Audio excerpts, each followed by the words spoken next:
मुझे भी बोला गया था फॉलोअर्स खरीद लो यार, तुम्हारा काम थोड़ा ज़्यादा मिलने लगेगा, ऐसा होने लगेगा। समृद्धि के साथ तो वो अभी भी चल ही रहा है, प्रोसेस है, लंबा प्रोसेस है वो, तो आई डोंट नो। मेरे ख्याल से जब तक मैं रुकूंगा शो में तब तक शायद हो पाए नहीं हो पाए। वो पता लीजिए, एक्टर्स एक्टर्स नहीं है, भीड़ बहुत है, भीड़ बहुत है, एक्टर्स नहीं है।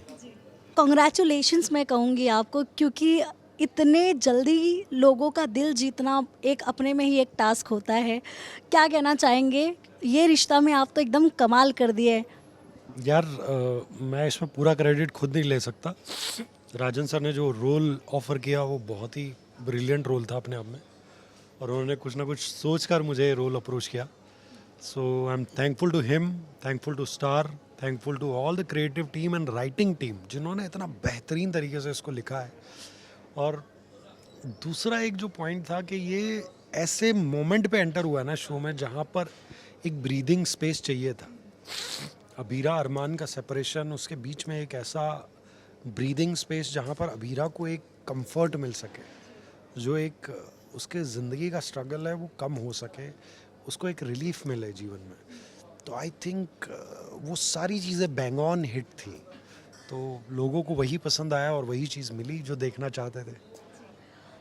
आजकल देखा जा सकता है सोशल मीडिया की मतलब सोशल मीडिया से जज किया जाता है कि एक्टर की पॉपुलैरिटी कितनी है।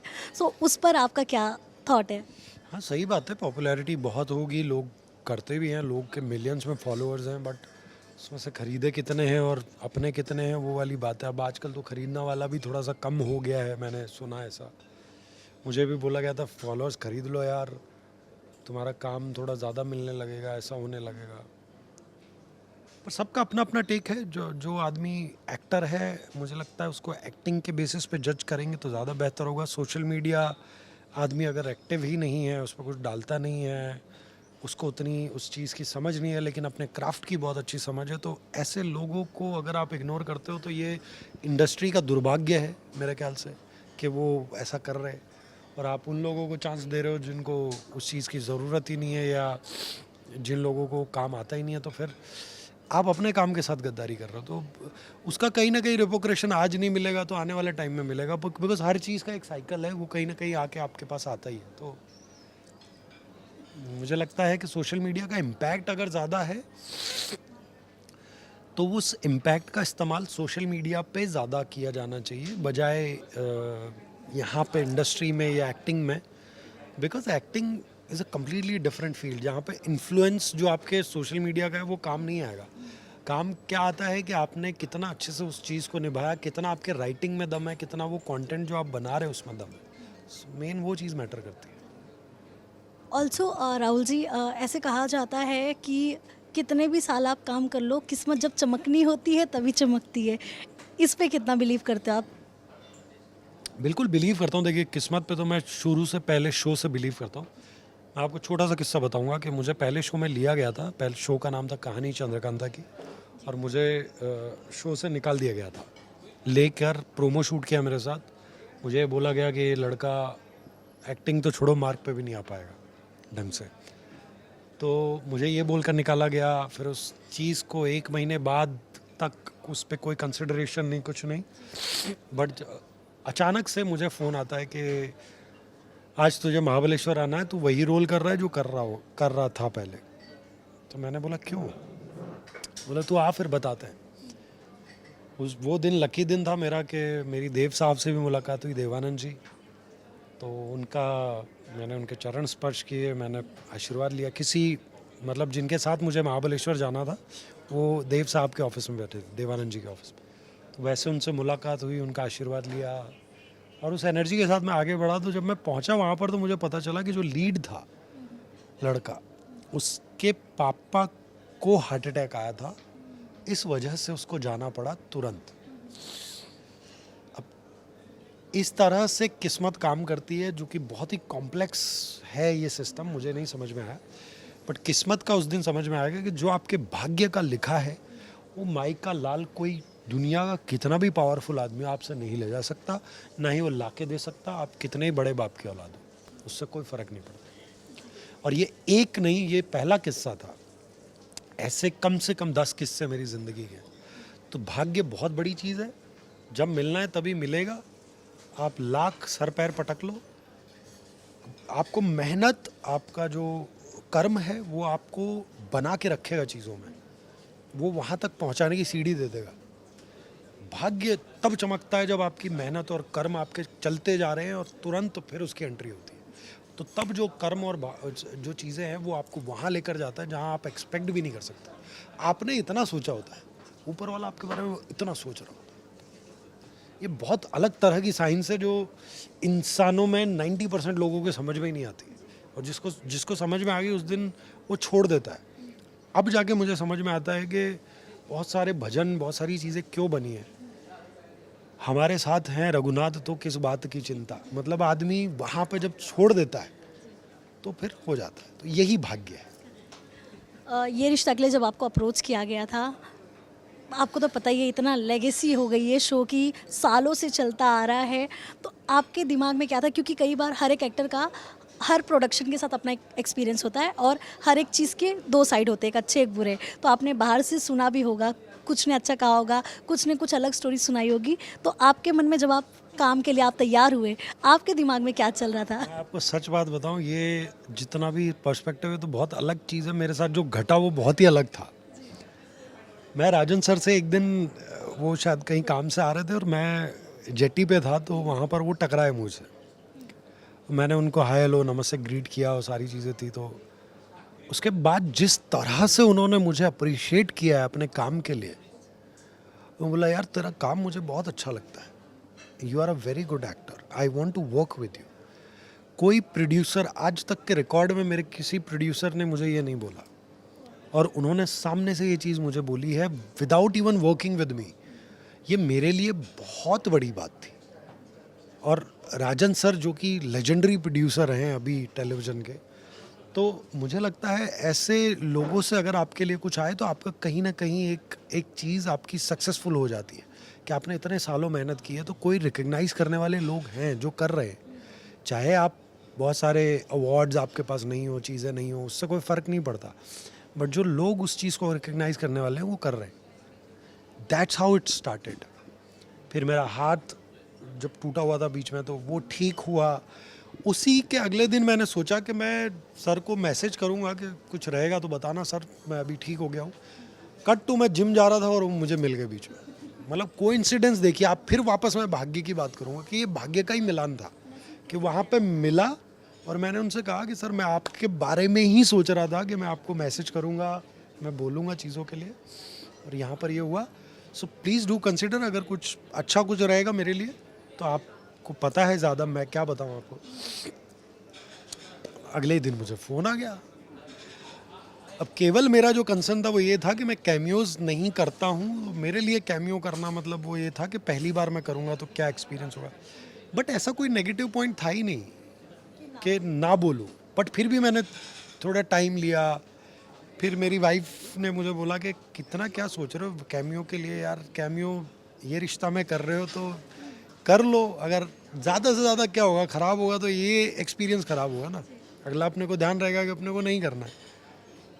बट एक अच्छे शो में करेंगे तो अच्छा ही रहेगा। तो बस मैंने फिर थोड़ा उसको भी कंसिडर किया, थोड़ा मेरा भी था यही कि सब पॉजिटिव है तो क्यों नहीं।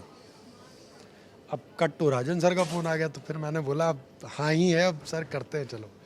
तो मेरे को जो भी बाहर की बातें जो हुई हैं वो तो मेरे लिए मायने ही नहीं रखता। मेरे लिए वो मायने रखता है कि जो इंसान जिन्होंने मुझे चुना, जिन्होंने मुझे जिम्मेदारी दी, मेरे लिए वो मायने रखते हैं।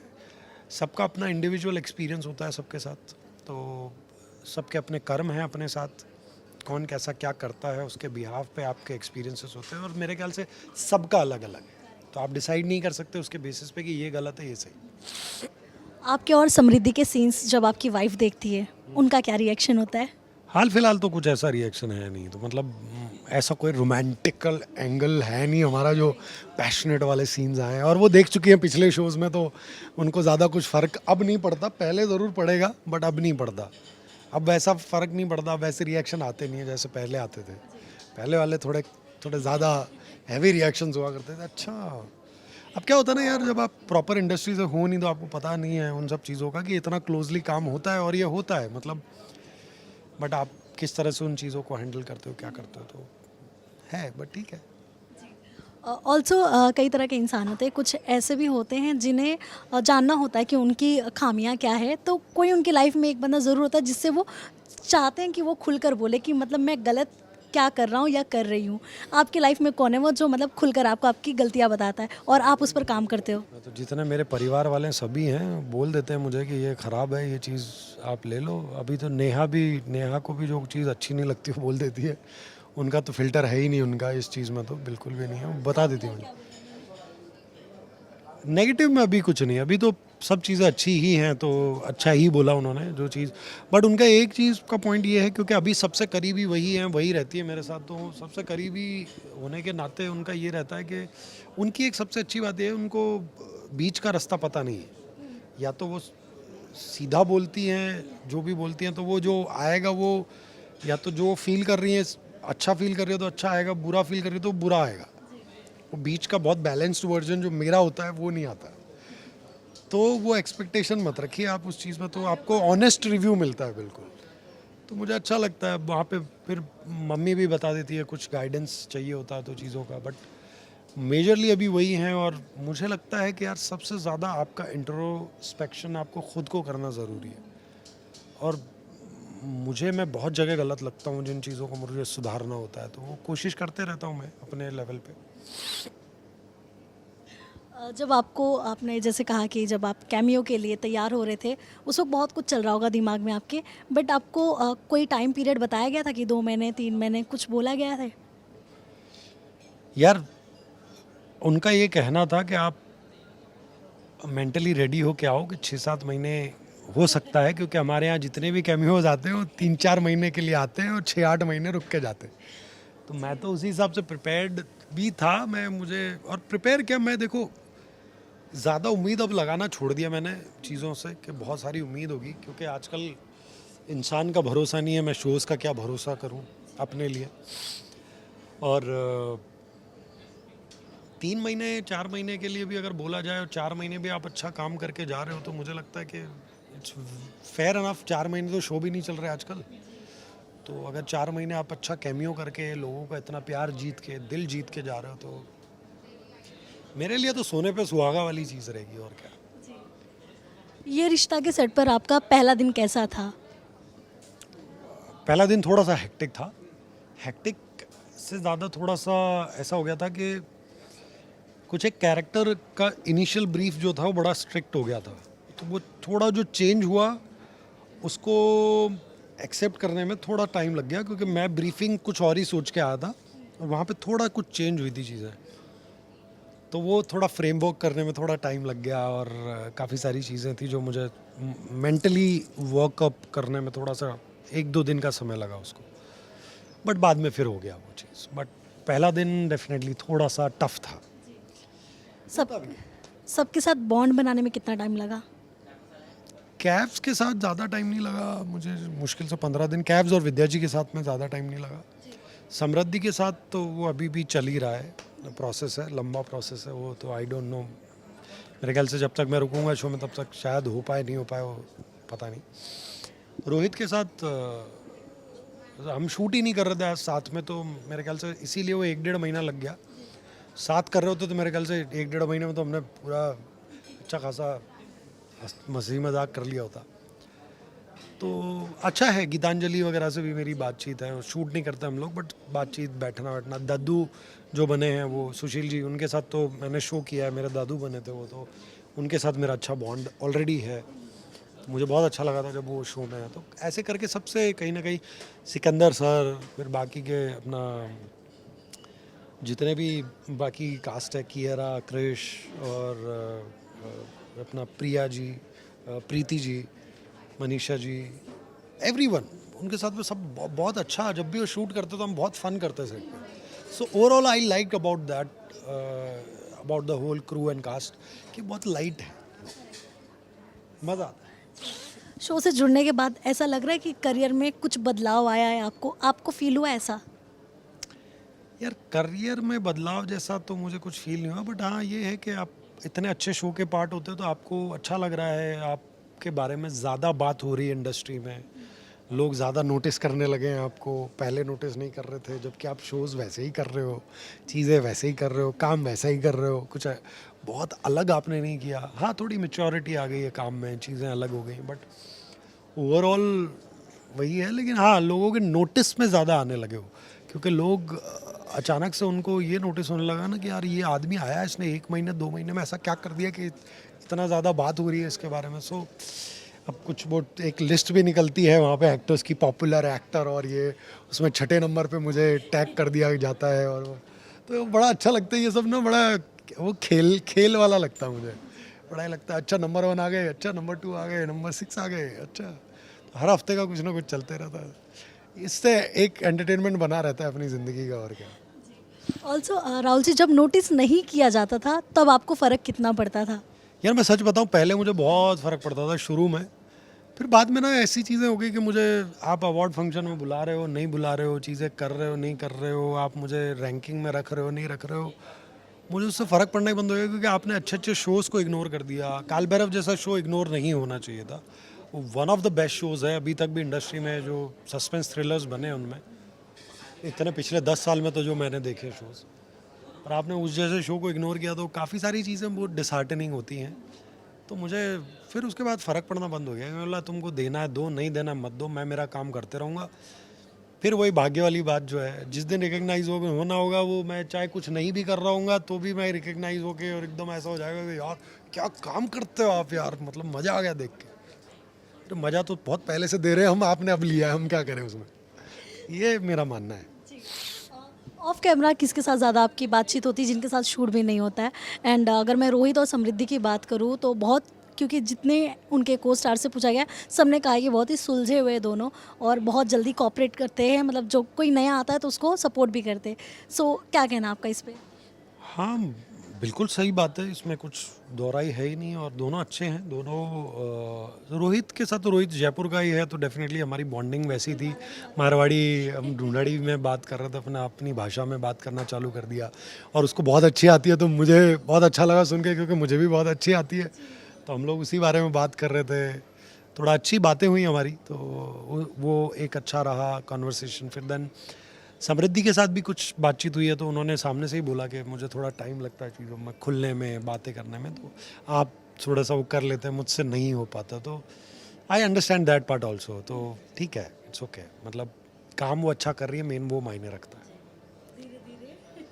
धीरे धीरे बॉन्ड बन जाएगा, बॉन्ड का क्या है, वो जैसे ही है कि जहाँ तक पहुँचेगा वहाँ तक के लिए वो बॉन्ड काफ़ी है जो अभी चल रहा है। इस शो के बाद अगर इतने रियलिटी शोज़ हैं उसमें एक्टर्स को जब अपॉर्चुनिटी मिलती है, ऐसा कहते हैं लोग कि किस्मत एकदम ही चमक जाती है, तो अगर आपको ऐसे रियलिटी जी जी, ऐसा सब कहते हैं। मुझे तो उल्टा लग रहा है मामला आजकल। आजकल मुझे लग रहा है कि ज़्यादा आपने रियलिटी शोज़ कर लिए तो फिर आपकी किस्मत का आगे राम ही भरोसे चलता है, क्योंकि बाद में 2-3 साल आप बहुत दबा के काम करते हो, उसके बाद आप, सॉरी हाँ, मतलब मुझे नहीं मालूम है, रियलिटी शोज़ का ज़्यादा एक्सपीरियंस नहीं है मुझे, और मैं इतना सोचता हूँ कि वर्दी रियलिटी शोज़ कीजिए आप। फिर ये अपना जो खतरों के खिलाड़ी हो गया, फिर मास्टर शेफ़ हो गया, इस तरह के शोज़, ये बड़े अच्छे शोज़ हैं। आप ऐसे शोज़ करें तो मज़ा भी आता है यार, कुछ करने के लिए, कुछ क्रिएटिव, कुछ नया, कुछ डेंजरस, तो आप अपने आप को चैलेंज करते हो। तो कैसे रियलिटी शोज़ से आपको अंदर झिझक होती है? अब वो आप समझ ही गए, वो झिझक नहीं, मतलब मुझे लगता है कि यार मैं मेरी बेइज्जती करवाने नहीं जा सकता, मैंने बहुत मेहनत करके अपना करियर खड़ा किया है अपना, उस पर मैं किसी से ये नहीं सुन सकता कि अबे तेरे को जानता कौन है, तू कौन है, ये वो, तो ये सब चीज़ें एक वो इंसान तो नहीं सुनना चाहिए मेरे ख्याल से, जिसने बहुत मेहनत करके अपने करियर को, अपनी चीज़ों को एक डायमेंशन दिया, वहाँ तक पहुँचा। बस बाकी सबकी अपनी अपनी ओपिनियन है, मुझे नहीं लगता। इन दिनों बजट को लेकर काफ़ी बात चल रही है, मतलब एक्टर्स को इतना, आप इतने सालों से काम कर रहे हो, बट कहीं ना कहीं अगर आप जाओगे तो वो बजट कम कर दिया जा रहा है, क्योंकि एक्टर्स इतने ज़्यादा हो गए, प्रोडक्शन हाउसेस इतने ज़्यादा है। आपको कभी ऐसा एक्सपीरियंस हुआ है अभी तक? कोई ज़्यादा नहीं है, आप इंडस्ट्री में देख लीजिए, एक्टर्स एक्टर्स नहीं है, भीड़ बहुत है, भीड़ बहुत है, एक्टर्स नहीं है। भीड़ बहुत है, एक्टर्स नहीं है, बजट का डेफिनेटली बजट की बहुत प्रॉब्लम है। कोविड के बाद जो बजट कट हुए हैं वो अभी तक रिवाइव नहीं हो पाए हैं, और तब आपका एडजस्टमेंट समझ में आता था, अब वो क्यों किया जाता है वो मुझे समझ में नहीं आता। प्लस एक बहुत बड़ी समस्या ये चल रही है कि आप शो नहीं चला या शो जल्दी बंद हो गया तो वो एक्टर्स के पेमेंट से वो कट जाएगा। इनफैक्ट कई बार शो 1 साल भी चल जाता है, तो मेरे साथ भी ये चीज़ हुई कि मेरा भी पेमेंट काट के मुझे दिया गया पिछले शो में। सो इस तरह की जो चीज़ें एक्टर्स के साथ हो रही हैं ये मतलब बहुत ही डिसहार्टनिंग है, और मुझे लगता है कि ये सब ख़त्म कर देना चाहिए। आपको 90 डेज़ का जो साइकिल है वो ख़त्म करना चाहिए। प्लस आप एक्टर्स को कास्ट करो, जो रियल एक्टर्स हैं उनको कास्ट करो, पैसे दे के कास्ट करो। आपका शो नहीं चले तब आप बोलिए, आप एक्टर्स को नहीं, आप केवल या तो न्यू कमर आएंगे, न्यू कमर में भी मैं ये नहीं बोलता कि ऐसे ही है, बहुत अच्छे लोग हैं, बट अगर आप ऐसे ही किसी को चांस देंगे तो फिर आपका शो जाएगा ही जाएगा, क्योंकि लीड्स पिलर होते हैं शो का। पिलर ही कमज़ोर होंगे तो फिर क्या ही सक्सेसफुल आप करो। Thank you so much Rahul ji and all the best. Lastly क्या मैसेज देना चाहेंगे आपके फैंस के लिए? Thank you and thank you. मैं यही बोलूँगा, 2 महीने में ये प्यार, ये कमाल है यार, और आप लोग कमाल हो, जो रिश्ता की ऑडियंस है, you guys rock. Thank you so much, thank you.